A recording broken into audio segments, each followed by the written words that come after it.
How about now? I think everybody can hear us now. Are we coming through? I think that's happening now. Technical difficulties all around. averted. That's got to be it. That has got to be it. I think we figured it out. Even have that you're live. A little delay, maybe. Should be a delay. There's gonna be a delay. So I'm waiting. got it. Everybody's saying Everybody's got it good. now. Everybody's here. All right. Awesome. Okay. Now we got So we just start the show. Start the show. Hey, we're gonna start the show. Actually, so yeah, so we got sound now. Sorry, we normally mute ourselves here, so we can't have that understanding. So so this way we don't have that issue. But let's get into the show a little bit here. I'm going to talk to you a little bit about some upcoming stuff, but I just got to get a couple things reset up here. So 1 second as we do that. We have a couple events coming up. With that being said, that event, those events, I'm going to go to the, hold on, application window right here. We're going to play. Should be able to see the screen now. It's the only problem about doing a slideshow on here is that, all right, we're not going to do a slideshow. Don't worry about slideshows tonight. I guess all that work on a slideshow, we're not going to worry about it. So with that being said, we're gonna go into the show now. Yeah, let's do it. Now we've wasted 6 minutes of everybody's time. So I apologize. A couple things that I was going to tell you about. One, upcoming the Prisoner wine tasting this Thursday. It is a virtual tasting, so when you pick up your tasting kit, you'll get a Zoom link for that night. So we're tasting some really amazing wines from Prisoner on that night. So it's 6:30. So you'll have from 4 to 6:30 to come, or 4 to 6 to come pick up your tasting kits, and then tune in on Zoom and watch as we talk and taste those wines along. So there's it's up on the website, so you can still reserve a spot for that. The Valentine's dinner is completely sold out, and I was going to go over the menu, but now that we're running a little late, I'll go over that menu a little bit. Maybe even next week we'll go over that for those of you that are going to be coming to the event. And then just added a Galentine's tasting of 4 wines, $10 for folks and $8 for wine club members. So great price. Get your gals together. Come on over to the Loaded Grape and check that out. Reservations are actually available online, so you can reserve your spot and time slot, because there's 2-hour time slots. So you can do that online, or you can call the shop, or you can email us, whatever way you want to communicate with us. We'll get you a reserved time slot, but it's going to be a little bit smaller of a group because of social distancing and everything else. Now let's dive in to the wine. So we're going to start off kind of with some bubbles. Let's do that, TC. I mean, that's what we're talking about. Yeah, let's do it, man. Let's do it. Let me So Danny, it was like a silent movie, when we started off, guys. So, as Danny was trying to say, guys, we're doing Pacific Northwest wines tonight, specifically the U.S. Pacific Northwest. There's some great wines, actually, if you ever get to visit that part of the world, up in Okanagan and Vancouver. They make some great wines. But tonight we're going to do Washington State and Oregon. And even though these are 2 states that border one another, they really couldn't be further distance in terms of their how they make wine, their areas that they grow wine, their varietals in which they're known for, et cetera, et cetera. So we'll dive into that kind of as we go. But as Danny said, we're going to start off with some bubbles, but from Oregon. I mean, where else can you do bubbles but from Oregon, right? And when you think of Oregon, to me, if Oregon was a winery or a wine region established in the Middle Ages, it would certainly have been established by monks, because only people with like nail-biting patience and to kind of be rewarded with these, grapes that are just unbelievably painstaking to grow, which is Pinot Noir in a very unforgiving place like Willamette Valley. Certainly our little slice of Burgundy. So, right now in Oregon, I think the last time I checked, there's like about 33,000 acres planted, of which about 60% is Pinot Noir. The major growing region is the Willamette Valley, which really extends from Portland to Eugene, that Van Duzer corridor, all the way down the Willamette River. But you have other areas that pop up, the Umpqua Valley, the Rogue, Columbia Valley, that make some great wines. But really, when you think of Willamette Valley, specifically the northern Willamette, that's kind of where it started. But tonight we're going to start our journey in the southern Willamette, right outside of Eugene, in a winery called King Estate. Many of you probably know King Estate. I know we've done King Estates and tastings and things like that in the past, but these guys have been around since the early 90s, 1992 to be exact. Ed King Jr. and his son, Ed King III, which made their money through radio stations in the Midwest and St. Louis. Ed King Jr. actually was a pilot in World War II and actually holds several patents on different aviation equipment, as well as autopilots and things like that. So that's actually how Ed kind of started, made his money right after the war, and did radios. And him and his son, having that kind of adventurous spirit, went out to Oregon and purchased this amazing piece of property. And they first made a sparkling wine in 2008 for their 25th anniversary. And this is the very first time that they've actually made a sparkling wine in 8 vintages. So it's really a treat for us to be able to get this wine. This is a true, sort of labor of love as sparkling wine goes. Not only are the varietals that go in this are labor of love, but really to make this wine are. So in which to make a true method champenois, which is what this wine is, first they start off with picking the grapes earlier than usual. They want higher acid, lower sugar, because the first fermentation in tanks, they actually want the alcohol to be fairly modest to low alcohol, because it's going to go through a secondary fermentation. Then they actually put it, when they're ready, in secondary tanks after it rests and does the first fermentation and lets it rest on its lees for about 8 months. They put it in a secondary tank. They'll inoculate it with yeast and put it in the bottles right here. And so that's basically essentially method champenois. And just like in champagne, the minimum requirement to age on the tirage, which is essentially still wine with a little bit of yeast added, which starts the bubble process. That is what they call tirage aging. And in champagne, it's a minimum requirement of 36 months. In some cases, vintage champagnes can be well over 10 plus years. Now, there's no requirement in the Willamette Valley, but these guys are trying to emulate champagne. So this is literally aged in the bottle for up to 3 years before they disgorge, which is to take that yeast out of it and put a little bit of just a little bit of sugar in there, kind of small amounts of per liter, just to be able to make this final product. So what's great about this wine, not only, as I was saying, that they pick the wine earlier to have that higher acidity, they pick them in smaller baskets.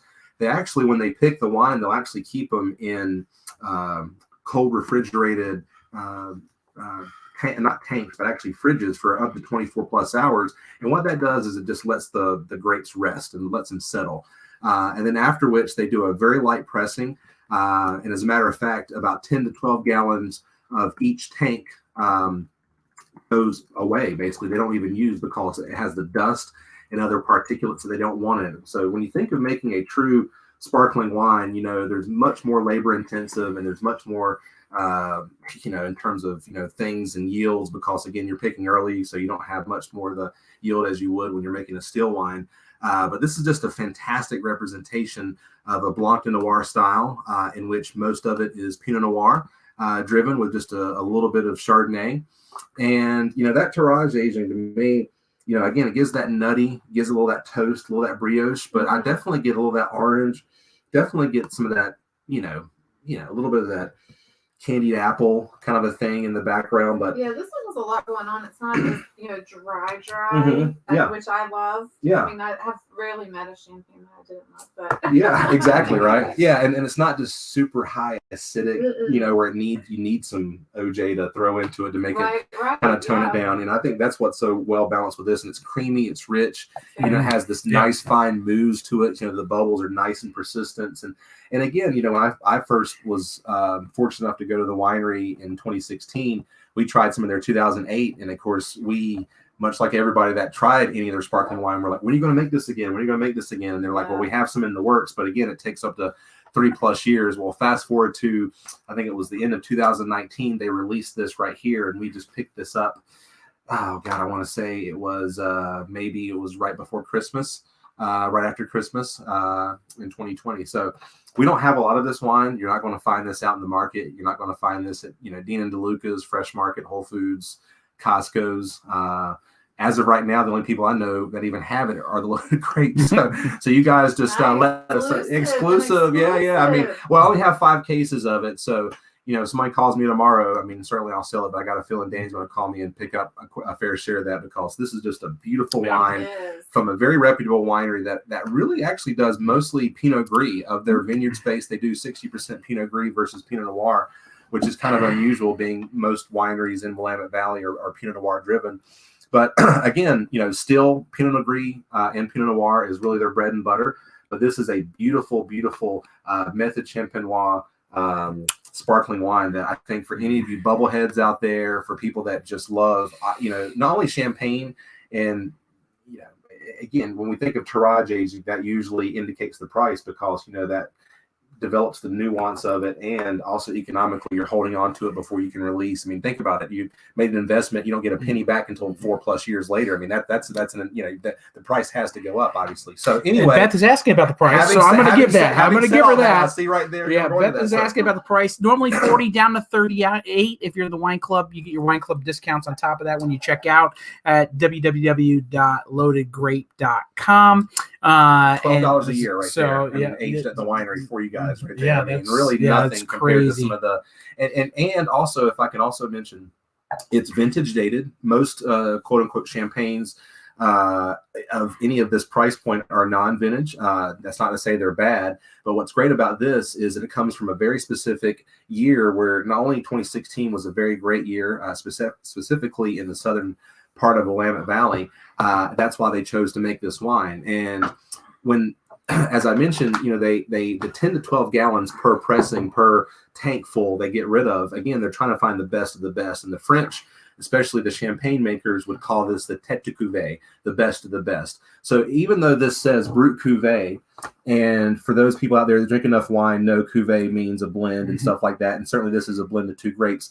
Even more so, the double entendre meaning of this wine is to say the cuvée. If you're in Champagne, cuvée means the best of the best, the tête de cuvée. So this is literally they're saying some of their best plots that they are going to pick maybe 2-3 weeks, maybe sometimes a month before they're going to pick for their still wines to make this wine. And so again, to make a wine like this, you really have to have the foresight to think 3, 4, 5 years down the road of what it's going to taste like. So what do you guys think?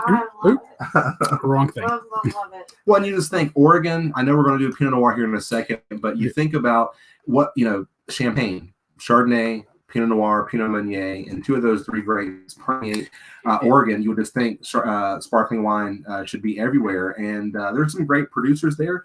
But King Estate, again, these guys, I think, really spare no expense in making it. And this is just a beautiful, hedonistic, sparkling wine that I brown paper bag. Yeah, it is. It is really good. I mean, this is something that can certainly age. I know it's going to be hard. Yeah. It's going to be hard to hold on to bubbles. If you're like me, bubbles go faster than anything else. But if you have anyone, if 2016 was a significant year, or if you just want to hold on to something for any particular reason, guys, this wine over the next, easily thing to open, but yet easiest thing to open, exactly. Yeah, this is. I know we start off the show a little pricey, but really, when you start talking about Oregon and Oregon wines, it's not the cheapest region that we do stuff in, and so there's some gems. If I can just say, the Pacific Northwest, that's what we're doing tonight, and what Danny's trying to say, if I can just kind of put a nail on it, not only just Pinot Noir, which is hard to grow and low yielding and expensive, et cetera, but specifically the Pacific Northwest. And what I love about Washington State, which we'll do actually in the next wine, is that when you think about the quality wines, the best of the best versus the average wines, that barrier or that threshold is very small. So basically, when you float in that Oregon or Washington playbook, yeah, you're going to spend maybe $15+, $20+ sometimes, but almost every single time you're going to find a winner.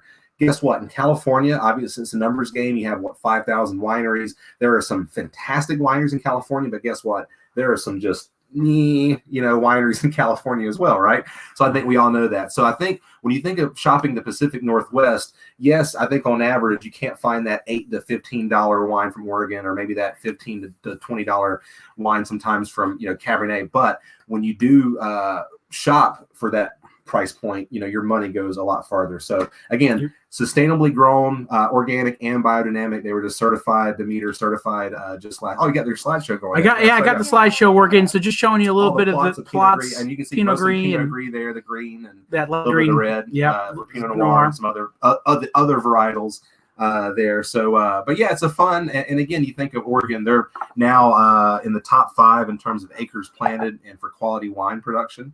And in that southern part of Willamette Valley, which King Estate was just granted. Again, this was 5 years ago. This wine probably would have said just Oregon on it, which doesn't really do it justice. But this is very much in the Van Duzer corridor, just on the southern tip of it. So for any of you folks that are thinking about going to Portland and seeing some of the places up north, I encourage you to take the drive down south. I don't know if it's college football season, again, depending on what COVID and stuff goes, but Otten Stadium is a beautiful stadium to watch the Ducks play. It actually reminds me a lot of being in Boone. That's that stadium with all the mountains and the greenery and stuff like that in the background. So very, very beautiful. Yeah, there's Ed King right there. Gotta have a chance to have lunch with that guy and talk about breaking out bottle. Like, not only do they already have 4 or 5 glasses laid out for lunch, right? Wow. And we're supposed to do a tasting. All of a sudden, Ed, like, here's the surprise. well, Ed's son was the one. Justin was the one entertaining us, which was a great guy, great musician, honestly, by the way. And all of a sudden, his dad walks out and he goes, "Oh, these guys from North Carolina. I love North Carolina." Of course, he says that. "Oh, you guys are from South Dakota. I love South Dakota," right? Whatever. So, and all of a sudden, he starts breaking out all these wines and vintage wines, and let you guys try my Domaine Pinot Gris from 2004. It's drinking great right now. And it was like lunch, and granted it was like 8 of us, but he probably broke out like at least 2 cases of wine just for us to like. I'm just like, dude, you're just like, I'm gonna have to go back and take a nap after all this. Yeah, I mean, you don't mind eating a cheeseburger and fries with that kind of lunch because you're gonna soak it, you're gonna soak them up. So anyway, I know we got to move on, guys. But King Estate, this is a beautiful wine. I know it's a little north of our normal budgie, but please, I mean, just grab you a bottle, grab you 2. If you're feeling spendy tonight, guys, get you 3, 4 bottles because you are not going to miss out on this wine. One of my faves. All right, it is so good, so good. we can't do Pacific Northwest without doing Washington State. And as I said on the onset, Oregon and Washington State. For those of you geographically not inclined, obviously they border one another. There you go. And so Danny showed the Willamette Valley right there, which, as you can see, not too far away from the coastline, which kind of gives that nice kind of cool air that, as I mentioned, that Van Duzer corridor. But if you look up to Washington State, certainly we have Seattle and the Puget Sound, but most of their wine is grown in the Columbia Valley, which is really huge, and it has about 16 sub-AVAs now. Which is protected by the Cascade Mountains. So even though if you've ever been to Seattle, much like Oregon to some degree, it's kind of, cool and overcast and kind of rainy, most of that rain is held at bay by the Cascade Mountains. And as you can see, by the Columbia Mountain right there, Columbia Gorge, which is the natural border between the 2 states there. But you have places like Yakima and Horse Heaven Hills and Rattlesnake Hills and Red Mountain and Walla Walla and all these kind of fun names. So just to get into Columbia Mountain proper would take you about 2.5 hours drive from Seattle, but to get to Walla Walla it's going to take you 5 hours. So that just shows you how big the area is and how exactly just what I was not expecting a Riesling. Yes. Today. Well, if we're going to do Washington State, guys, Washington State is the second behind California in terms of premium wine. It's over 60,000+ acres. 60% of which are red now, 40% are white. But when you think of the onset, when it very first started, all the way 30, 40 years ago, really, when you think of quality wine, Riesling, Gewürztraminer, and Chardonnay were the first things ever planted. So we're going to finish at some point tonight with Washington's Cab, which is really what leads the charge now. But really, it all started with Riesling. A lot of these 3rd and 4th generation apple orchard growers that were like, wait a minute, I can make a little bit more money for the grapes, and guess what? I can probably make a little bit more money if I ferment those grapes and sell them, right? So it just makes sense. I mean, this is a guy right here from New York and parts of that knows about the Finger Lakes and upstate and their wine. So much like upstate New York, in Saranac and places like that, Riesling, Gewürztraminer, Pinot Gris do really, really well here. Now, the difference, if I can just give you the nickel tour or the cliff notes here, you think of cool, overcast, moderate climate in Oregon, at least for Willamette Valley.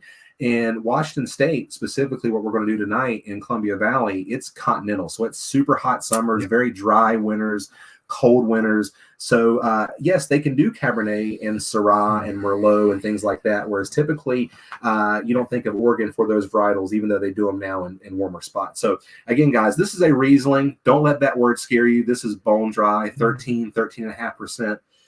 This is a margarita right here. I mean, is this not like lemons, limes? Yeah, it is. Give me some chips and salsa. Like, yeah. I mean, give me some hot sauce. I mean, whatever you're eating from Texas Pete, Frank's Red Hots, or whatever. Artisanal hot sauce my wife just ordered. I'm like, babe, what is this? It's good. I'm like, how much did you pay for this? I'm like, oh my god. So little. I even go like sushi or absolutely little sushi. It's got that wasabi. The wasabi in there. Yep. Big bold flavors. I think is the Thai, best thing. Yeah, Thai food. Thai. It can calm anything down. Stinky cheeses, guys. If you're in that stinky cheese camp, guys, anything from like truffle goudas to like just stinky breeze to Stiltons and stuff like that. This is a beautiful, beautiful wine that will go with it. So, and it has a beautiful, beautiful price. It's $13 marked down to 11 plus your club's discount. So if you're afraid to try, yeah, it doesn't hurt. At this point, it doesn't hurt to try. Yeah. And there's always somebody who says, "Hey, I need a white wine." This shellfish, I could say that 3 times. Sally sells seashell by the seashore. Yeah. So I would definitely, if you're doing any kind of seafood, definitely will pair with that saltiness as well. Yeah, shrimp dishes, anything from just your typical just basic shrimp cocktails. If you want to fancy it up, get a little ceviche going on. Yep. That pico de gallo things, that cilantro lime, or if you're like me, I love big bold flavors too. I'm an onion freak. Especially red onions, just chop them up and I can just eat them like raw. That's just something with that. Squeeze a lime, maybe some cilantro, and again, little chips and sauce and some hot sauce. That is just a beautiful yummy. Wine. Fresh, zippy, zingy. Yeah. That's what's so great about this wine. I know we're in the throes of winter here. This is just a wine that's going to make you, think about. It's like that Corona commercial where he goes out there and flicks the light on in the middle of. Here's the thing. Even though it's wintertime, it's still okay to have a couple of whites on hand. You don't know. You need that. You don't want what you're eating. Might require. It might require a little white wine to start things off. Yeah, Vanna said give her all the whites, man. Just to refresh your palate a little bit before you start going into those big, deeper reds. You need them before the game starts. Pre-gaming, guys. Depending on, I know the Super Bowl's coming up. Again, halftime, in between the break wine. While you're cutting up the veggies, while the steak's marinating, while everything's going on, while you're battering the chicken, whatever you guys are doing. This is a great wine just to have in the glass because it's cool, it's fun. And it's going to break down a lot of those preconceived notions that people have about Riesling. Because again, when I think about some of the best Riesling that we make in the country, certainly Oregon, California make some great ones. But outside of really New York, Washington State are really, I think, are the 2 best areas that make Riesling and still do to this day. I think it's something like 8,000-9,000 acres planted, which is like 4 or 5 times the size of just North Carolina of all our grapes, just of Riesling. That shows you how much they kind of covet it. It is their second highest grown yielding grape in Washington is Riesling, but it's not. There's no sugary taste to it. It is dry, not even medium dry. It is dry. Yeah. So if you're expecting to have somebody over that like, oh, I like Rieslings because you're thinking it's gonna be sweeter, it is not this wine. This wine is almost, you would not even put it in the Riesling category if I was blind tasting you, because it does not have any of that sweetness or sugar to it. So if you're looking for a nice white wine to have around right now, that because I prefer maybe a more medium body Riesling when it's summertime because sometimes you just want that 7-Up feeling, right? Yeah. Not this. This is not it. This is bone dry, but And also really, what's really great about good. this too, for those that are the Riesling freaks out there that love Clare Valley in Australia, that love Mendocino and love especially Mosel. Some of the things that they always look for is that new pair of tennis shoe and that tennis ball. Gotta tell you guys, I mean, not to throw you off, but this to me, and again, the blind tasting, Riesling just has one of those things. If I smell it enough, and I get not as much as like say Mosel, it's not as pronounced, but I'm getting that like, I just rented a car and it's only got 60 miles on it. I'm like, wow, okay, here we go. Yeah, it's got the new car. I'm like the third or fourth, citizen outside the factory probably been in this car right here. No, so that's what I love about those wines. I know that's kind of a weird, unromantic thing to say, but to me, Riesling and some of the best. I mean, that's really a true quality of the grape. That's not a bad thing. That's a good thing. So. No. Again, this is 13 marked down to 11 plus your club discounts. So it's a great deal for tonight. I knew we had to have something to offset some of the cost of the Pinot Noir and the bubbles. So we were mid range on everything else, but so this is kind of the deal wine, or as we've been using it quite often lately, it is the Pit Pounder. Yeah, it is a Pit Pounder. Yes. So go ahead and warm your hands by the I pit. think you can do a fire pit today, but it's freaking cold It's really outside. cool. And what I want to point out too, why the slide's up there, is that is the Riesling grape, because they're really going to show a big difference with our next grape. So this is why. Sure. So this, you can see where if you press it, you get just beautiful golden straw color off of it. The next grape, you're going to be shocked. So I just wanted you to be able to see that for a little juxtaposition in a minute. Well, and as Danny, as we move on to the next wine, I mean, just to give you, if we can geek out even more, right in that 47th to 46th parallel, Washington State really it lies. And if you follow that all the way over to Europe, we talk about places like Burgundy and Bordeaux, and also Mosel. So I mean, again, you think of those grapes that do very well there should do there very well as well. So anyway, moving on back over to Oregon, because again, we're doing Pacific Northwest. We're going to kind of bounce, back and forth. And when we couldn't do Oregon, obviously we're going to do Pinot Noir, but this is the second widely most planted grape in terms of. I'll get you down here. I'll get you on the big camera one. We got 3 cameras here. I got all the cameras working again. Now we have the mic situation back. Got 99 problems and cameras in one, right? All right. So this is the Chehalem Mountain Pinot Gris. Now the Chehalem does make a great entry level, as I call it, the chemistry Pinot Gris, a little homage to Harry, the founder's degree, which is actually a North Carolina boy from Wilmington. Went to Chapel Hill, and as people have ever heard me talk about it, I mean, has these great stories from the late 60s, early 70s. Obviously, Carolina was good, but UCLA was a little bit better. And so there was a few times Carolina went to the Final Four, and he has these pictures of Lou Alcindor, a.k.a. Kareem Abdul-Jabbar, just putting the hurting on some good old boys from Kakalaki.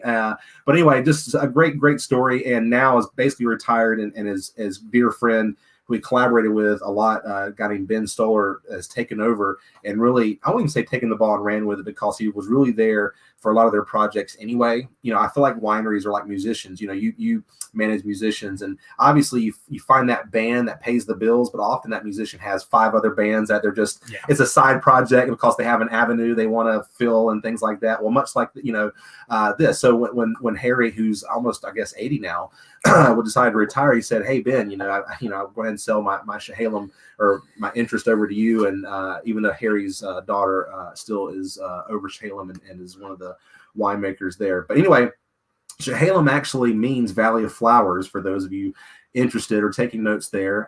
It is actually the mountain range, as I said, in the Van Duzer corridor that runs along the Willamette River from Portland all the way down there to Eugene and even further. Interesting to note, as big as Oregon is, Oregon's only about 4.5 million, less than 5 million people. North Carolina is what, 10, 12 million, I think, something like that now. Most of that population, probably 20 million. I think. In North Carolina? I think it's closer to 12. Anybody on Wikipedia? Call us out. I want to say to 10 to 12. I'm calling 10 to 12. We're not close to 20 million. I think it's close to 20 million. No, we're not close to 20 million. I don't think we're close to. Well, Google and let us know. I'm saying 10 to 12. I'm saying 10 to 12. I think it's closer to 20.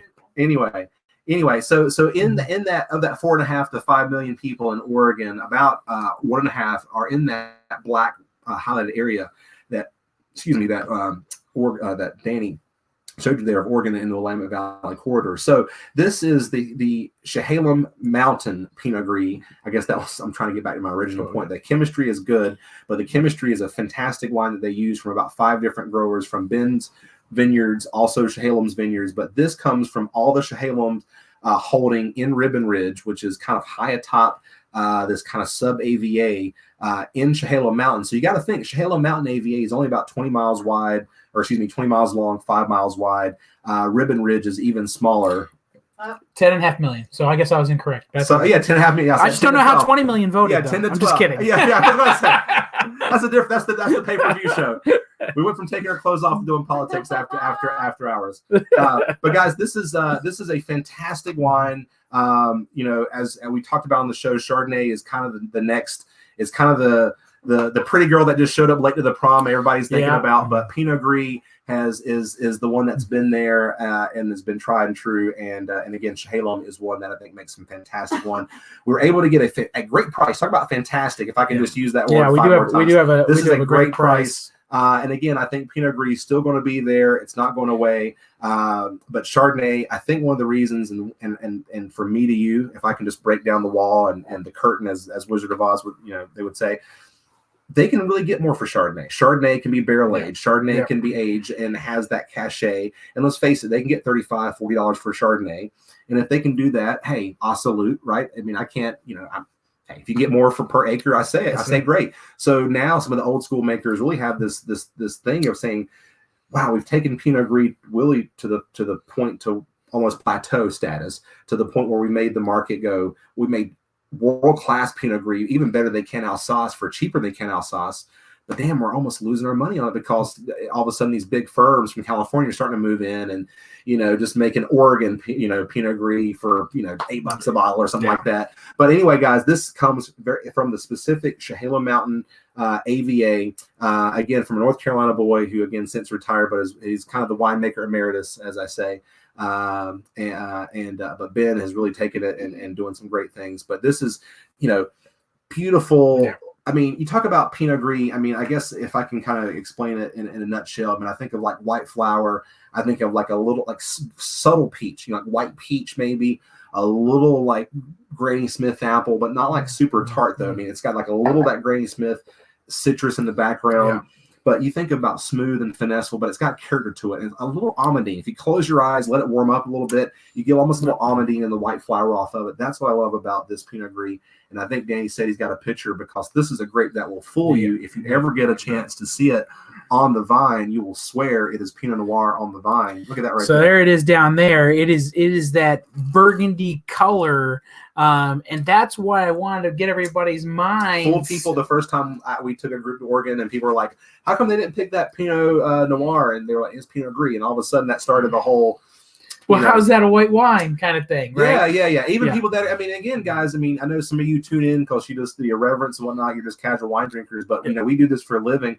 There's people in my company that I'm like, God, sometimes I guess that's why some people don't want to pipe up, but you're just like, you should know that. Like, don't you run like the Western Territory of? I'm just picking, but well, I wanted to throw that. I threw the other picture in there of her kind of tamping down the reds because I wanted I wanted you to be able to see that that's how you get the color on the skin, and that's how you get a red wine. So that's actually probably Pinot Noir sitting there in the skins and getting that color. But they wouldn't do that process when making the Pinot Gris. So basically, they would take the skins, the pits, the stems, the leaves if it got in there, and kick it to one after the pressing, kick it off to the side, and all the juice will just come down and go into the tanks for fermentation. And this is all stainless steel, so it's going right into the tank. They throw in a little bit of yeast and start that process of fermentation and creating the alcohol.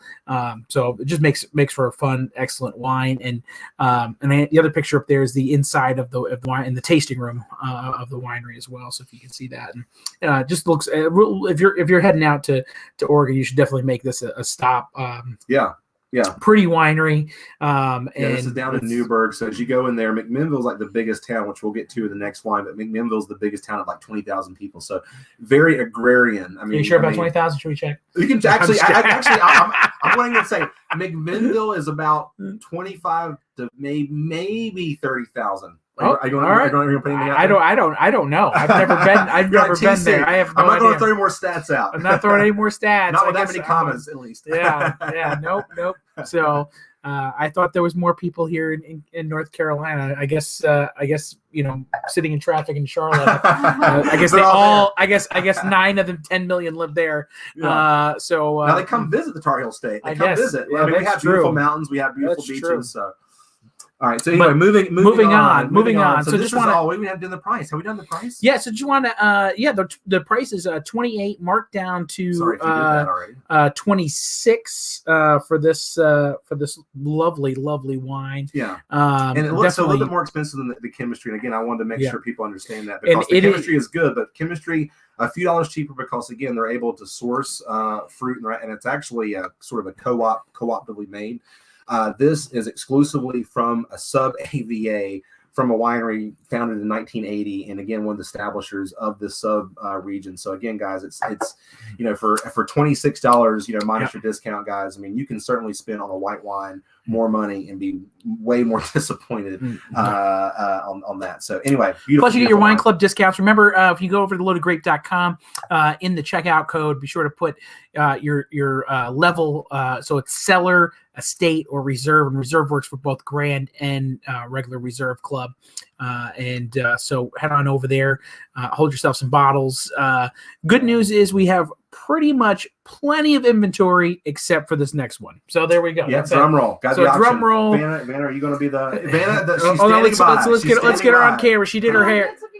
You get I'm like, I did my hair for this. We get you. When you're just staring at your phone, I don't put you on camera because you're just doing that. You don't tell me I'm going to be on camera. Well, that's why I thought I was throwing shade earlier. Now Danny's throwing shade. Before we. Yeah. So, we are going to have to get a corkscrew for that. So hold on. Stay right there. Stay right there. You're on camera. What do you think of this Pinot Gris? What do you think about it? Oh, I love this.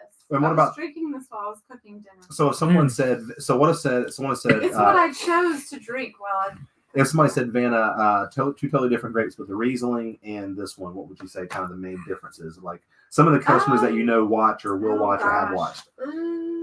What's your like 60-second elevator thing on the two differences of the two wines? Oh geez, I mean the Riesling was I feel like the Riesling was actually drier than this. Yeah. Oh really? Yeah.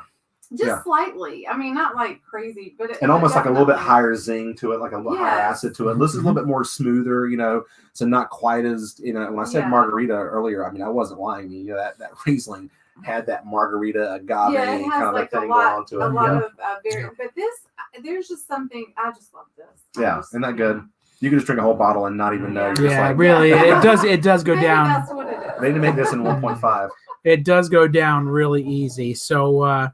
All right. Well, I'm going to let Vanna Vine go rough and get us a corkscrew. And now we're going to move on to our next wine. Staying in I'm Oregon. Wake up the beast. And again, so Pinot Gris, guys, just like Pinot Blanc, are offshoots of Pinot Noirs, of Pinot Noir, the grape. And that's why the color there. Oh, yeah, great. I got the whole team. See, I got to start sharing you. The sideshow wasn't working earlier, so I couldn't show them the slides. And I was going to say the lady there pictured. So she. During COVID, I have used her recipe for focaccia bread, which is just super easy. Which, by the way, I couldn't find yeast anywhere to save my life. Now I'm sure you could find it anywhere, but during COVID, it was just like I guess everybody was making bread, which I'm not a baker. I'm like throw it, give me wonton wrappers and gummy bears and like peanut butter, and I'll make a meal out of it somehow, right? So yeah, exactly right. Give me 20 minutes. But baking is not my thing. But she made a fantastic. Very easy to follow, sort of all day focaccia bread recipe. That's fantastic. So anyway, as we said, Oregon, what the grape varietal that permeates there is Pinot Noir. So we think about it, the very first varietal planted there that took off was Pinot Noir all the way back in 1966. And so what's funny about that, most world-class wine regions have Genesis 2, 3, 4, 5 generations back, to the point where most people don't realize or, remember or can talk to the people that were the first to plant there. Well, Oregon has that. I mean, Oregon has these founding fathers. And when I say fathers, I mean, men and women from the late 60s all the way to the early 80s that were the ones that really bring Oregon what it is today. It's funny. Most of the people that made wine there were, I call them the X's. They were the dropouts. They were ex-professors, to ex-hedge fund managers, to, some people that had never even grown a tomato plant, let alone owned a vineyard, went out to stake a claim in Oregon just because they loved Pinot Noir so much. So, same could be said about this particular winery here. So we have some great wineries, which we've done on the show, Chehalem, which we've just done, King Estate, which we've talked about, Adelsheim, Ponzi, again, some shameless plugs for some ones that, I carry that are great, but Maysara, which we've done in the club before, we wanted to do because really Maysara is really what it's all about in Oregon, because these guys are not only organic, biodynamic certified to the point to when I went to Maysara, again, in 2016, we made a trip. Mo Montazi, the owner, proprietor, when he presented us with a cheese plate, which was very nice, and we were drinking the wines, he was showing us, very nice, hey, nice guy, very nice guy. But he proceeded to bring out a box of petrified, whatever you want to call it, stag bladders that were stuffed with elderflower and things like that. And he talked about the biodynamic farming. Now, I love to hear about the biodynamic farming, but he went through all these different organs and whatnot, basically touching them, not really washing his hands, and then going back to the same said cheese tray that he presented with us. And we all kind of were just like, all right, so totally cool, but I mean, love it, but dude, like, what's going? I mean, again, natural. I mean, again, as you think about it, he talked about natural farming. I mean, by there it's about as natural as it come. But I'm like, all right, I think I'm good on the cheese plate now, But anyway, guys, and again, great stories, and that's what wine's all about. But when Mo purchased this property, they wanted something that was organic, that hadn't been sprayed, at least on record, hadn't been sprayed for any chemicals, pesticide, herbicides in over 10 years. And that's why they bought this particular piece of property, about 500 acres in McMinnville, in Oregon, in the northern part of Willamette Valley, about 45 minutes as the crow flies from Portland. Get the map. Oh, there you go. Yeah, beautiful entrance to the winery. Yeah. Oh, yes. What are we thinking? Yep. God, Vanna, I'm so sorry. It's okay. We forgot Vanna. I had to go work. We had to get somebody's got. Yeah, we had to put it to work. It's more that just be kind of where you're headed is so right it's southwest of Portland, near just underneath that orange-ish color, kind of in the middle. I mean, McMinnville's a great place to start your day, maybe to have a cup of coffee and or mimosa, have brunch or something like that, and kind of decide where you want to go. But Maysara, what's great about them is these guys are not only certified, Demeter certified biodynamic, as well as organic. It's currently now run by his 3 daughters, Nasim, I want to say Hannah, and I forget the other one's name. Basically, one runs the banquets at the winery, one travels, or I should say did travel the country, and one actually makes the wines there. But they have a little homage to their Persian heritage. So Maysara actually means house of wine in Persian. And this particular one is Jamshid. Now, as the story goes, the ancient Persian king, King Jamshid, could look at a full glass of wine and see his entire realm. Now, again, I'm sure there's more of a story behind that and more of an antelope or a parable, right? But all of their wines have a little salute to their Persian heritage. And what's great about this wine, as opposed to the 3 Degrees, which some of you have probably tried or maybe even have in your wine stash, and the reason why we want to do this wine is that the 3 Degrees is made really for the 3 daughters. They got together. It's some of their estate fruit, again, blended in with some other growers all throughout the northern Willamette Valley, done basically at a cheaper price because, again, they're able to source the fruit and release it a little bit younger. This is, again, Jamshid, which means the realm. So this is all plots of all their vineyards. So all 4 corners, really all 4 corners of their vineyard is what this is. So really what they're trying to do is express the best of the Montazi vineyard. So again, guys, some of the best restaurants in New York, Florida, I know you guys just came back from Disney, you will see Maysaras there because all the somms, the wine geeks want to get their hands on it because not only are the wines freaking delicious, They're uber clean, uber biodynamic. They have this rock star of these 3 women that are just kind of taking over. That are taking over the wines. And I got to tell you guys, and we did the and we still have some of the sparkling rosé. Oh yeah, yeah. Pinot Noir. They make it just a little bit of sparkling too. Yeah, it's really good. And we've done. This was one when we were talking about where to grab Pinot Noir from and showcase. I said, hey, do you have any of the Jamshed? And he was like, oh, I do, but we don't have a lot. We're basically looking at about 15 bottles. That's what we're looking at tonight. So if this is something you want, you're going to want to throw it in your cart really quick. 33 marked down to 31 plus your wine club discounts. I would not, if you like Oregon Pinot, then you're going to 2014 too, by the way. Yeah, 2014. You're going to love this wine, and then you're going to go, Dan, when is the 2015 or 2016?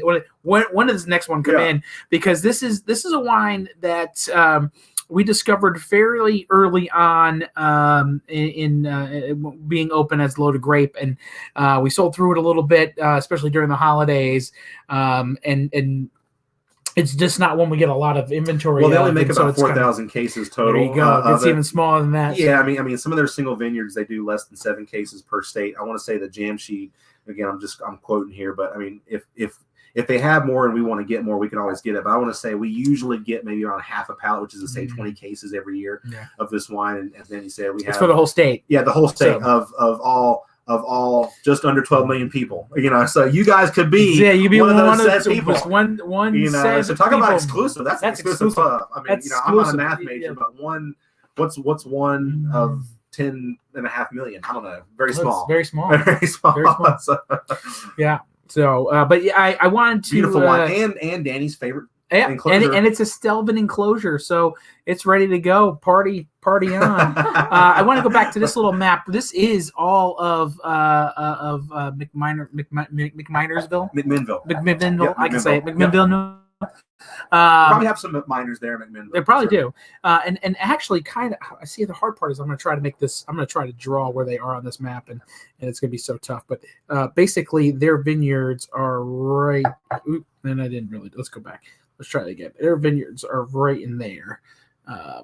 That's where their vineyards are located. So, fun little map. Yeah, no, I like it. Well, and again, this is a beautiful winery, and for those people that really want to delve into Oregon, because 20 years ago people were just shocked that Oregon even made wine and you could get it.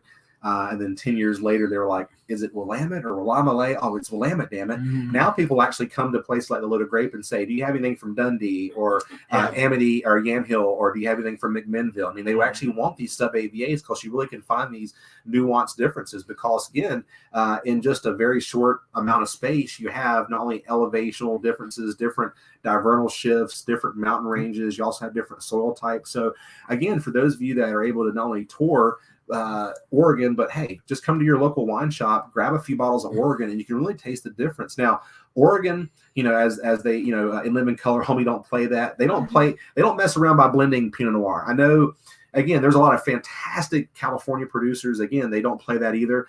But there are also some really big firms out there that, again, they by law, they can blend in other grapes and they sell a lot of the wine, and that's fine. But it doesn't do justice to the great Pinot Noir, which is this beautiful, delicate, feminine, ethereal, very sophisticated grape. And when you think about Pinot Noir hitting on all levels, you can't hide it. It's either good or bad. I mean, Pinot Noir, I know we've talked about it ad nauseum, but just delicate, fickle, low yielding, et cetera, et cetera. But Oregon has really personified it, has an affinity for it. And outside of Burgundy, there's really nowhere else in the world that has as much area, much vineyard space dedicated to that one varietal outside of Burgundy than Oregon. So again, guys, it's USA. I mean, again, I love California, but Oregon, that's what they do. That's what they're hanging their hat on. They put all their chips on.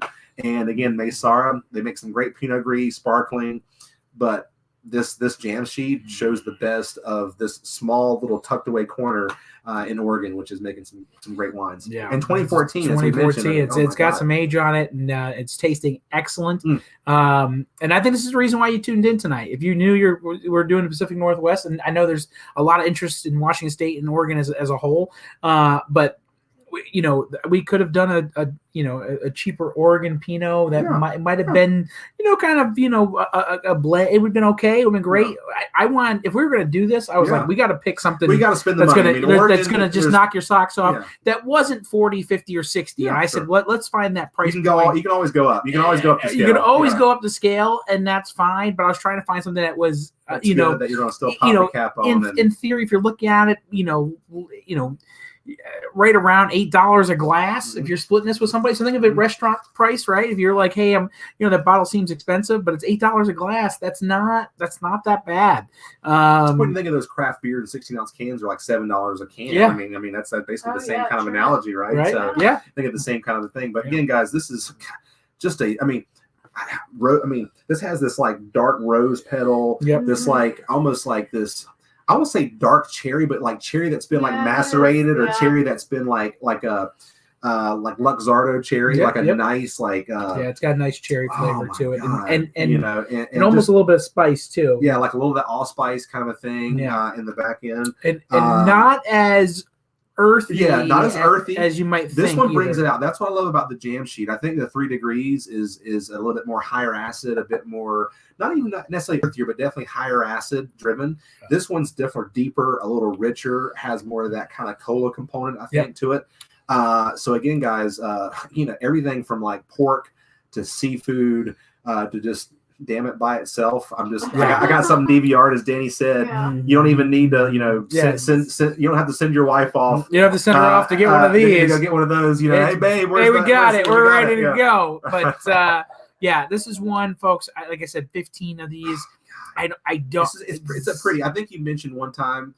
As a pretty, this is a pretty wine. This is a wine you can just smell. I mean, you can just smell and smell and smell. Valentine's Day's coming up, so if you need to get somebody a gift, this is a good one because they're going to appreciate it when they do open it up. Get it for your pretty. Get it for your person. This was some chocolate covered strawberries. I'd be very, very happy. So, but it very, very. We'll bring Vanna up to give last thoughts on this one here.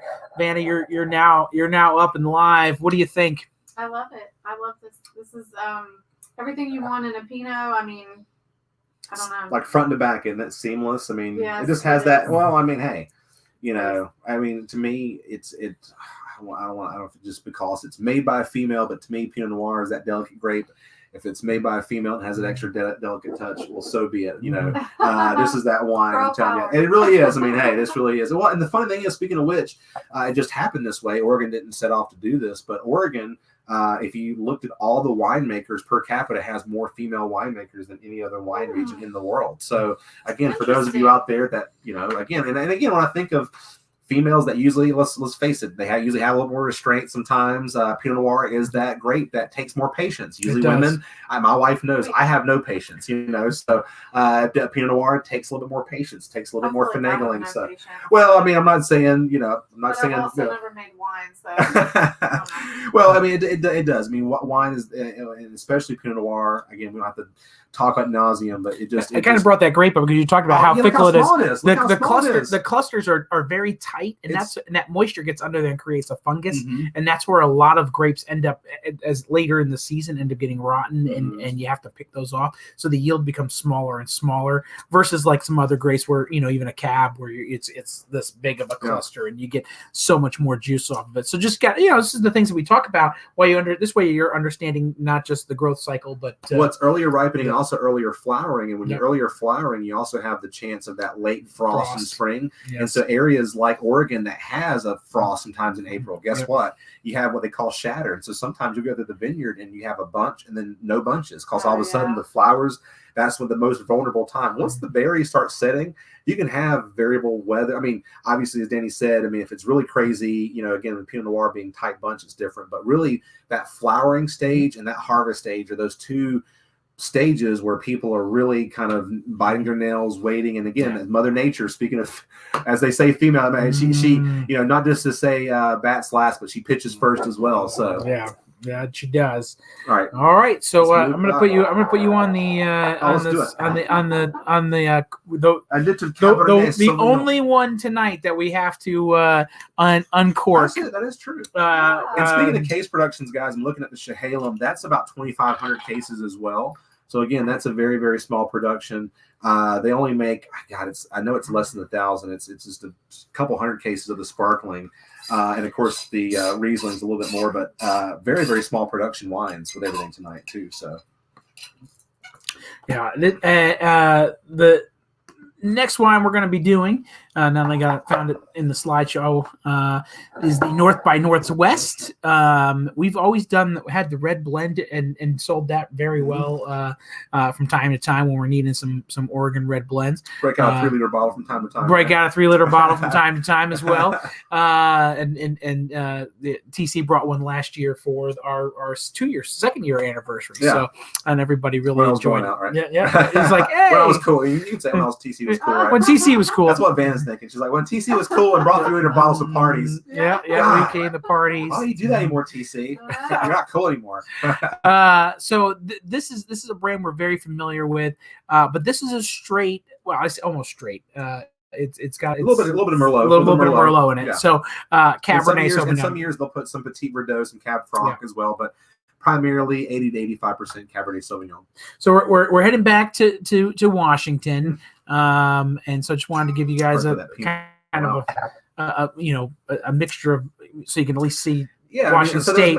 And so as you see, guys, I mean, that's the Puget Sound. I mean, that's Olympia. That's from Seattle to the Vashon Islands of the world. I mean, there's some great tasting rooms. A lot of the wineries that are located all the way out in Yakima and places like that, you can find tasting rooms there. And again, as I mentioned, Vashon Island, like Andrew Wills of the world and Leonetti's and whatnot.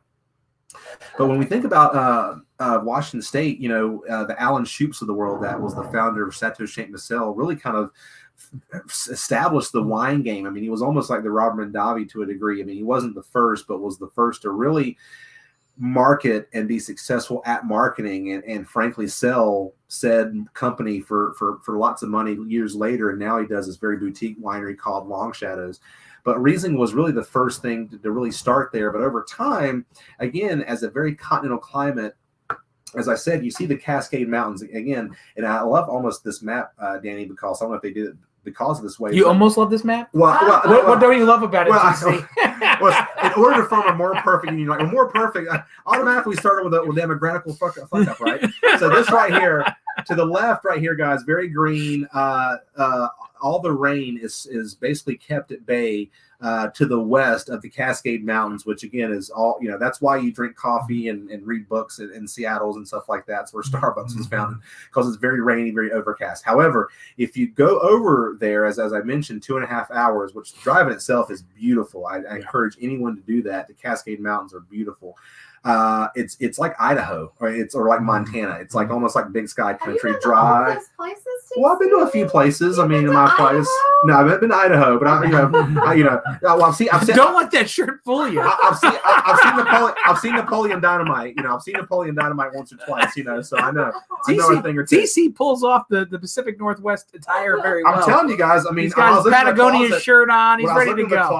I was looking in the closet. I'm thinking, I'm like, what would Portlandia do? Like, if I was going to be called an extra, if like Fred Armisen said, TC, I got a spot for like 30 seconds in Portlandia. This is the shirt. That's the shirt. Well, I think there might be one of them. Nailed it. Yeah, nailed it. Right. Nailed it. So anyway, guys, to make a long story longer, Columbia Valley is that huge swath of area to the right, or I should say to the east of that Cascade Mountain range, which is huge, and they have all these little sub-AVAs. Yep. This actually comes from a blend of a few different ones, and I love the names of these, like Horse Heaven Hills, Red Mountain, Snake Mountain, Walla Walla, things like that. And Walla Walla is that place all the way out that actually borders Idaho, all the way out, that very little green swath there. But this is by Northwest, which is actually done by King Estate. Yep. King Estate. They started doing this in 2005, and again, the reason they did this, guys, they knew they could not do Syrah or Cabernet or Merlot where they were. However, again, places just east of the Cascade Mountains, because it gets so dry and so arid, you can actually do things like Zinfandel even now, and Tempranillo, and other these great, very lot of Rhone varietals. Yeah, I mean, all kinds of weird, funky stuff now. Cabernet leads the way now. I think the last time I saw was like just under 20,000 acres. But Bordeaux varietals. So if you are telling yourself, I've had every Cabernet under the sun that I like from California, where do I go? Because I don't really like the old world. Okay, Washington State, guys, that's where you go because Cabernet Merlot, whether it be a single varietal or blended, I gotta say are great. And as I said at the onset, the top to bottom, from the $15 to $20 range to the $40 range, there's just really no dogs. I mean, everyone's out there. They kind of learn from the mistakes from California. Most of these folks from in Washington are expats from California that go, okay, try that, didn't work, try that. Now let's bring all our knowledge up to Washington. So they almost kind of came up to Washington with 3 or 4 steps ahead. And so I feel like Washington State, even though they're only, I think, 60,000 acres to California's 550,000 acres, in terms of quality wine, I think it could compete at a pound for pound level than anywhere else. As a matter of fact, some of the highly rated 90-point cabs out of the past 10 years have came out of Columbia Valley in Washington. Washington. This is a region that is starting to get really hot. A lot of people are asking about it in the wine shop and coming in and specifically saying either Columbia Valley or just saying, hey, what do you got from Washington State? I'll take anything. And because they know, because everything they get is just good. Yeah, it over delivers. It's almost right now, and I feel like at a certain point, this is how it always works. It's great value dollar for dollar, and I just feel like we're about to start seeing, because it's so hot right now, that price point is going to start going up soon on some of these wines, just because. So look for family owned guys, look for people that have been doing it for the longest, look for people that own the land. They're not beholden to big investors or conglomerates to have to kind of have that hockey stick growth. I mean, you have some people that call people like me that have to unfortunately tell Danny they're down this year. I got 20% less juice, and that's just how they're going to have to roll. And that's a tough pill to swallow. But at the end of the day, I appreciate that because they're not putting subpar juice, because it's about the label and brand integrity. Yeah. And at the back of these wines, you guys can't see it, but it says the King family. And again, they wouldn't put that on there if they weren't tried and true to their product. So again, North by Northwest, about 1 out of 4 people, when I say that, they think of the famous Cary Grant movie, North by Northwest. But this is a very sleek Cabernet. I think Cary Grant, as debonair as he is, outside of drinking Gibsons, which are martinis with little pearl onions, by the way, outside of drinking Gibsons, which is, I think, what he was prone to drink, he would love this Cabernet. This is not rip the enamels off the teeth. No. This is 18 months in oak barrels. Only about 35% are new. So again, they want that. They want to have the fruit to be present, but they want to have the finesse as well. And so this is Cabernet. This has tannins, but it's not tannic, I guess. And that's the best way to describe that. This doesn't require food, but if you have food, it's going to make it really. It's going to make cocktail Cabernet. This is really, I mean, knocks my socks off. And I love it. It's a cab. It's North, hold on, let me get you on screen North here. by Northwest. I love them.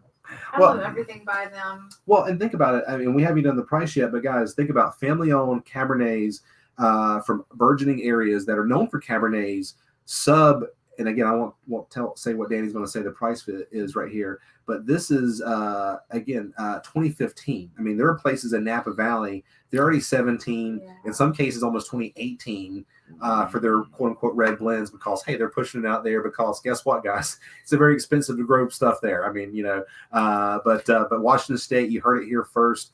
Again, 20 years ago, you couldn't walk in the Loaded Grape and get stuff from the Pacific Northwest, but today, this is just an entree at what they're doing, and I think North by Northwest really personifies in a nutshell what they're doing and at the price point that almost anybody could like. Yeah. So 25 marked down to 23 plus your club discount. So some of you guys are going to really, it's a really great price for this. Easy drinking, enjoyable Cabernet. If you're a cab drinker, definitely throw this in your cart.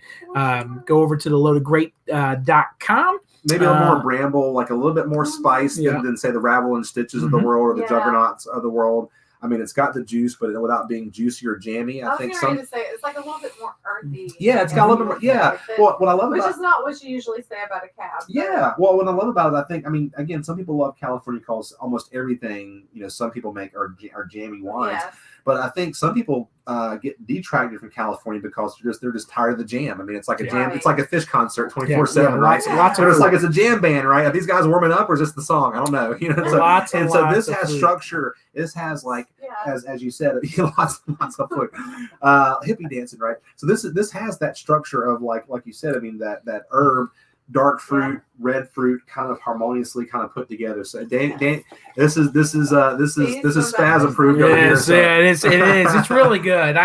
And again, he does this wine. I mean, I'm very familiar with it and the brand and everything we've done. Might have been the first one we picked when we started about doing this tasting. As soon as we did, yeah, like North by Northwest. Yeah, he was like, What you got, North by Northwest? He was like, okay, or like Pacific Northwest. Okay, great. I was like, North by Northwest. What are we gonna do? And he was like, oh well. I was like, he's like, well, we just did the red blend, which was the next, which everybody really enjoyed. And I said, well, why don't we do the the Cabernet? And TC was like, oh yeah, I got plenty of cases. I said, good. That's quantity matters.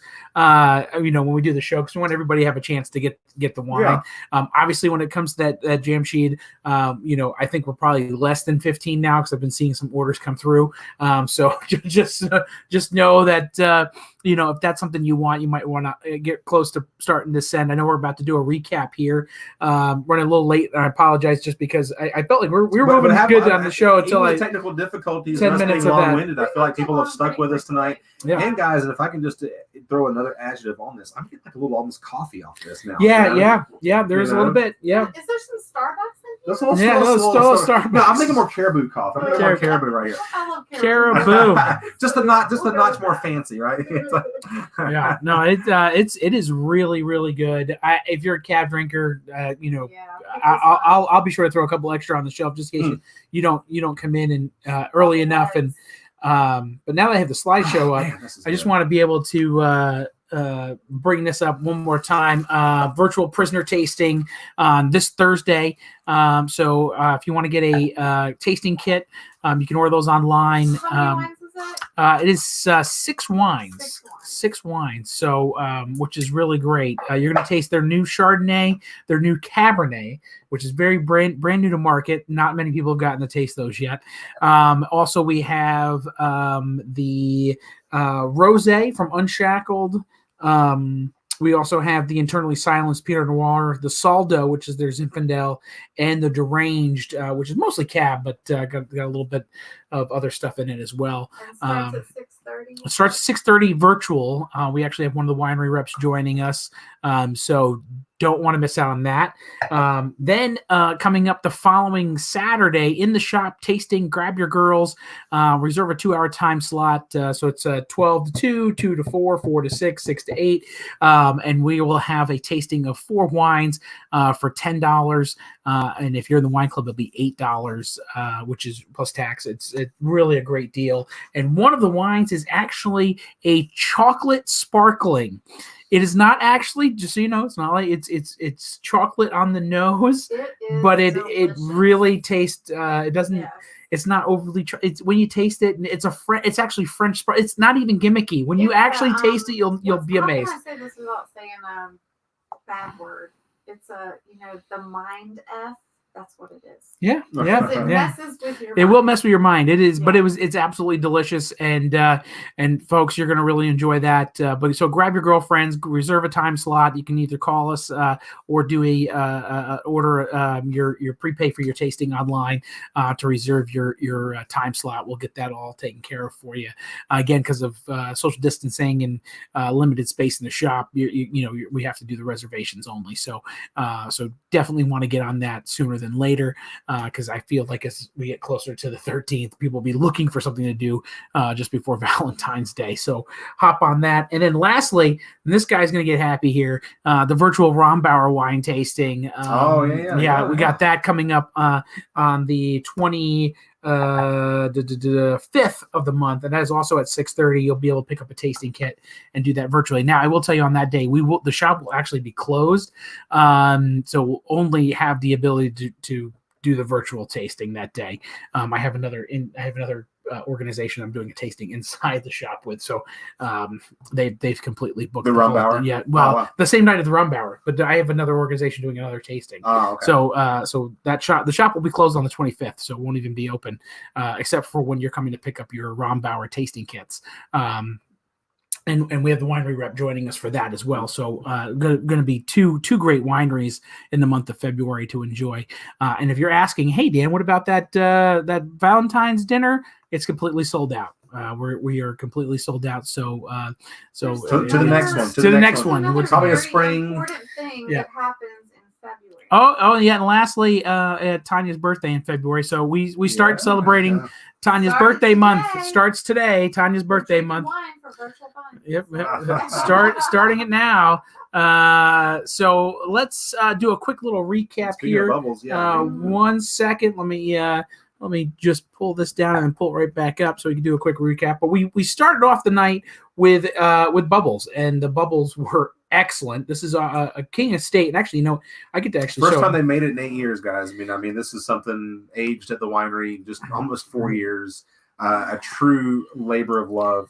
Yep. I mean, what can I say? I feel like I need like a little stamp that pops up that like that's my favorite. Yeah. That's one of Well, my and favorites. and we've done some great wines tonight, but this wine right here is just in kind of a category almost unto itself, literally and figuratively, because of just the way it's made and just how beautiful it is. And when I told Danny, we were going to do this, I know it was a little price point prohibitive, I'll say that, but it is very limited and something we don't get a lot of. And again, as I said, I think the last time they made it was for their 25th anniversary in 2008. So again, when the great white buffalo comes roaming across the prairie, you try to catch it as much as you can. So So this is $40, marked down to $38 plus your club discount. It's drinking amazing. Can I So have a little splash yeah, of that? we'll give you a why little you hoarding- splash. why you hoarding I that? like to hoarding. make I'm a hoarding little all the bit of bubbles. rose Sorry. play. Yeah, so it is excellent, excellent little bubbles there. Then we went over to the Riesling, the deal of the night, $13, marked down to $11 plus your club discounts. It is a dry Riesling, uber dry Riesling. So don't think your friends who like sweet wines will be able to Yeah. drink on this, because they are That was a not going to like it. surprise. It is. It's a nice surprise. a lot of and guys, there's a lot of great Indian restaurants in Greensboro now. It seems like there's a couple We just out my saw way. one. Yeah, the some salt great and Indian pepper or places. something. Yeah, salt and pepper is a Yeah. great. I mean, so again, guys, this is something Indian and Thai. If you're like, I don't cook, I barely cook American, right? So this, there's some great takeout stuff around, but also for those of you that just love a little Frank's Red Hot or Texas Pete or some crushed red pepper flake, like I love all those things, or jalapenos. My wife just can't get enough of them. This will go with stinky cheeses. We mentioned shellfish, as you mentioned. Yep. Chips and salsa. That's a good one. Yeah, I didn't think about that. I because mean, eat that a lot. Yeah, I mean, And the big I game's always coming wanna drink up. wine, and you can't really. It doesn't really Yeah, work. I mean, the big game's coming up. You already have the red that you're gonna open up at some point when the steak or the burger or the whatever's done. Yeah. This is the wine. That's the wine that you want to maybe open up, because it's refreshing. It's very refreshing. Yeah. It's very refreshing and very good. So don't let the name Riesling scare you. It is really, really good. And it's from Horsehaven Hills, so Yep. in the Columbia Valley. Of course, So evidence, yeah. so fun stuff. Then we did the Chehalem Mountain Pinot Gris. My second favorite. This was another stellar wine for the night. It just. I know we did a lot of whites. This we did. I love this we had a lot of wine. reds I the last love couple this weeks. We wine. had a little more whites this week because really just thought we needed some I new usually stuff in walk the. here, it's like a table club. spread. Well, technically, the Come on. bubbles are 83% Pinot Noir. So, They are Pinot Noir, I so- guess quasi red, but yeah, but really an excellent Pinot Gris, and you can't talk about Oregon without talking about Pinot Gris, Chardonnay, and Pinot Noir, and it's just an excellent representation of It's a Pinot great Gris. wine. Yeah, absolutely. So definitely hop on that. That price is $28, marked down to $26 plus your club discounts, which you have to add into the coupon code at checkout, which would be Cellar, Estate, or Reserve if you're in any of those club levels. If you're in Grand Reserve, it'll also be Reserve. And then we went to the Massara James Head Pinot Noir, which 2014, guys. I mean, it has 7 or so years already age on it. I mean, it's a beautiful wine. We just have just a little bit left. And yeah, we had 15 bottles to start at the start of the show. I don't know if we have that many now. I saw some orders come through, so Danny's get them in probably your gonna cart. keep a few just for the show for himself, I'm sure. So. If there's any left at I wanted to get some of last week's when we did the Jim Barry the Shiraz, you just sold out Lodge of that. Hill Yeah, yeah. gone, Yeah, and I was like, yeah.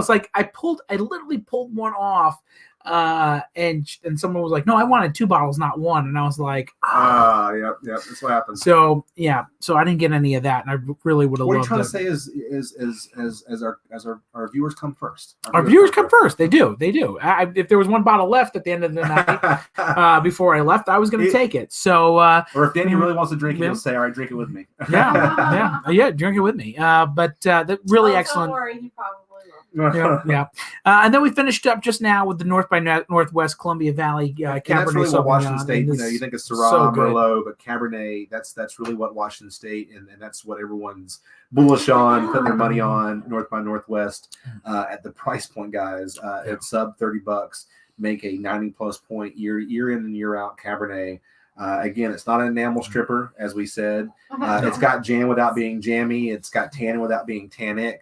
Again, most of the oak aging of the 18 months are neutral barrels, only 35% or so new, just enough to kind of give it the backbone.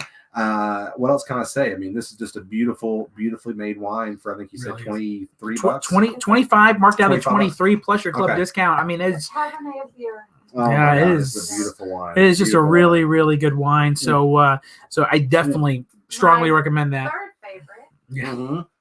Yes. That is a good wine. Always good. 2015 as well. I Again- have an idea for some future fun content. Looking around Danny's office, who wants to see like some random artifact from Danny's office every week? Like I'll just pull, like I see a coconut drink thing. I can just pull, and you can tell a little. I thought it was a story. coconut bra on the Yeah. side, maybe. I thought that's like what it was on We the could side. just. That's like, I mean, Well, now you're we'll talking never about it. Pull it so everybody Yeah. can see it. We'll never end. Like the items will never. Yeah. end. So you gotta hold it and up. they all have a story. You gotta hold it up. Well, Yeah. I'm trying to get. I was going to say, He actually is mine, I believe. He's Yeah. mine. See, there you go. All of He a was sudden. mine. Yeah. So He there put it a drink- is. He served a drink was served in him. Imagine that. Yeah. that's a With big this drink. fruit. Yeah. And Yeah. now it's a piggy bank. And No, so I think he, I don't. There's nothing. And I'm in broke. there. You're broke. Very good. There you go. There's your random. He came from the Polynesian restaurant. Yes, right? yes. He's a Disney souvenir. We did the luau at the Polynesian Yes. resort, and Tanya's drink came in the coconut Yeah. guy. I have a so cute photo of me holding that. Yeah. Actually. so that's yeah. just a little bit of rum in that, right? Just There was a little rum in it. Again, just remember on your to put your wine club member discounts in. And next week, that's amore. Okay. We're leading into the week of love and Valentine's Day, and we couldn't do that without heading to Italy. Be a little bit of Casanova on the wine show next week. We're hitting 6. We were going to originally do 5 Yeah. regions, Well, I mean, 5 of when the you think 20 Italy, regions. It's just like We couldn't do it. Yeah. 6. We're Yeah. doing 6 of the Italian wine regions. Great price points as well. Great price points.